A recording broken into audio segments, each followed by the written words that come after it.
കർണാടകയിലെ ബുൾഡോസർ നടപടിയെ രൂക്ഷമായി വിമർശിച്ച് കാന്തപുരം AP അബൂബക്കർ മുസ്ലിയാർ. വീടുകൾ തകർത്ത സംഭവം നീതീകരിക്കാനാവില്ല. വീടുകൾ തകർത്ത നടപടി ആശങ്കയും വേദനയും സൃഷ്ടിക്കുന്നു. കൊടും തണുപ്പിൽ കുടിയൊഴിപ്പിക്കുന്നത് മനുഷ്യത്വത്തിന് ചേർന്നതല്ലെന്നും കാന്തപുരം.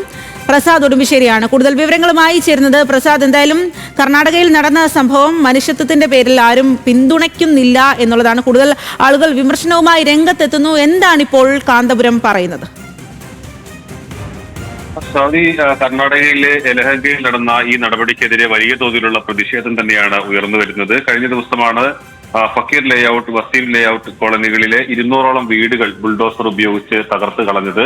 ഇതിനെതിരെ വലിയ തോതിൽ വിമർശനം കാന്തപുരം അബൂബക്കർ മുസ്ലിയാർ ഉന്നയിച്ചിട്ടുണ്ട്. അദ്ദേഹം പറയുന്നത് ഒരിക്കലും നീതീകരിക്കാനാവാത്ത നടപടിയാണ് അവിടെ നടന്നത്.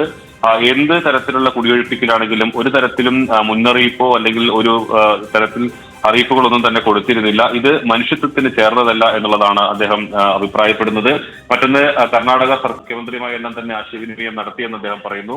കർണാടക സർക്കാർ എത്രയും വേഗം തന്നെ പുനരധിവാസ നടപടികൾ ആരംഭിക്കണമെന്നും ഇത്തരത്തിലുള്ള കുടിയൊഴിപ്പിക്കൽ പാടില്ല എന്നുള്ളതുമാണ് അദ്ദേഹം വ്യക്തമാക്കുന്നത്. ശരി പ്രസാദ്.